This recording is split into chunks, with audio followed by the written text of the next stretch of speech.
पहाड़ी की तलहटी में जंगल में रिंकी चिड़िया अपने बेटे चीकू और अपने पति राजू कौआ के साथ रहा करती थी। वह सब बहुत खुश रहा करते थे।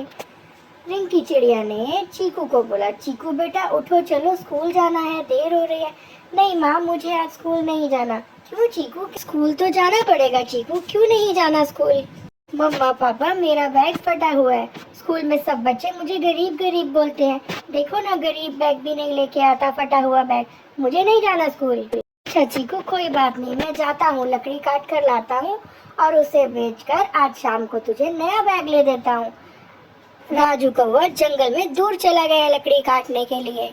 राजू कौवा ने दिन भर कड़ी मेहनत से बहुत सारी लकड़ी इकट्ठी कर। राजू कौवा अपने आप से बातें कर रहा था, देखो ना, मैंने आज दिन भर कितनी सारी लकड़ी इकट्ठी कर ली है। अब तो मैं चीकू के लिए बैग लेके जाऊंगा और देखना, चीकू तो नया बैग लेकर के स्कूल जाएगा।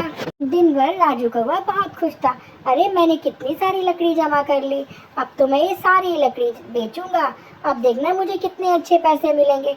ये बातें सोचते सोचते राजू कौवा जा ही रहा था जंगल से, लेकिन तभी बादल गरजने के साथ बहुत तेज बारिश शुरू हो गई। राजू कौवा की सारी लकड़ी भीग गई। तभी वहाँ पर एक चील आई। ये लकड़ी मुझे दे दो। हाँ हाँ चील जी, ये लकड़ी ले लो, लेकिन मैं सिर्फ 5 रुपए दूंगी। नहीं नहीं, मैंने सारा दिन मेहनत की है, 5 रुपए नहीं, मैं तुझे मार के खा जाऊंगी। बोल देता है कि नहीं। चील ने लकड़ी छीन ली। कौवा वहाँ से 5 रुपए लेकर चला गया।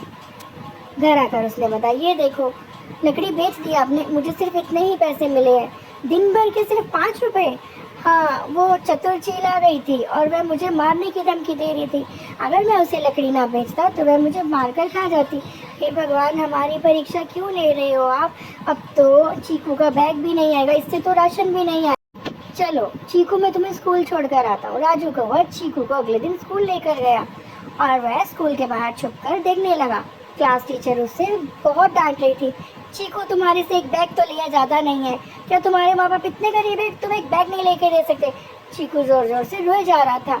मैम, मैंने पापा से बोला था मुझे बैग ले दो, कल अगर बैग नहीं होगा तो स्कूल में तो बिल्कुल भी मत आना तुम। चीकू ठीक है, मैम ने ऐसा बोला। बच्चे हंसने लगे।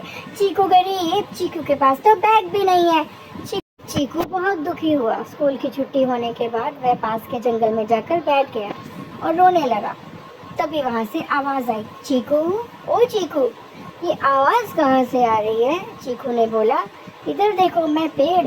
अरे तुम पेड़? हाँ, मैं जादुई पेड़ हूँ, मैं तुम्हें बहुत परेशान देख रहा था। देखो बेटा, इतना दुखी नहीं होते, मुझे अपनी समस्या बताओ। चीकू ने बोला, मेरे मम्मी पापा गरीब हैं, स्कूल बैग फटा हुआ है, आज तो टीचर ने मुझे डांट कर निकाल दिया स्कूल से, कल अगर बैग ना हुआ तो मैं स्कूल कैसे जाऊंगा? तभी पेड़ पर बहुत सारे बैग लटकने लगे। ये लो चीकू। अरे बैग, इतने सारे बैग? हाँ चीकू, मैं जादुई पेड़ हूँ, तुम्हें मुझसे जो कुछ भी चाहिए हो आकर मुझसे मांग लेना, मैं तुम्हें वही चीज़ दे दूंगा। खुशी खुशी चीकू अपने घर आ गया। मम्मी देखो ना, मैं बैग लेकर आया। चीकू, तुमने चोरी की है क्या? नहीं मम्मी, वहाँ पर जंगल में जादुई पेड़ है, उसने मुझे ये बैग दिया। झूठ मत बोलो, हमारे साथ चलो, हमें दिखाओ जादुई पेड़। चलो मेरे साथ मम्मी पापा, मैं आपको दिखाता हूँ। मैं रो रहा था, जादुई पेड़ को मुझ पर तरस आ गया, तो चीकू अपने मम्मी पापा को जंगल में ले गया। ओ, आप जादुई पेड़? हाँ चीकू के मम्मी पापा आओ। अरे आप तो बोल सकते हो। अरे बेटा, तूने सच बोला था। जादुई पेड़ बोला, तुम ये बहुत सारे फल लो। जादुई पेड़ के ऊपर बहुत सारे सेब आ गए और इन्हें बेचो और अपने घर की गरीबी दूर करो।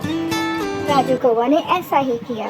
सारे पेड़ के ऊपर से उसने जितने भी सेब थे, एप्पल थे, सारे उतार लिए और बाजार में बेचने लगा। अब राजू कौवा की सारी समस्या का ही हल निकल आया था।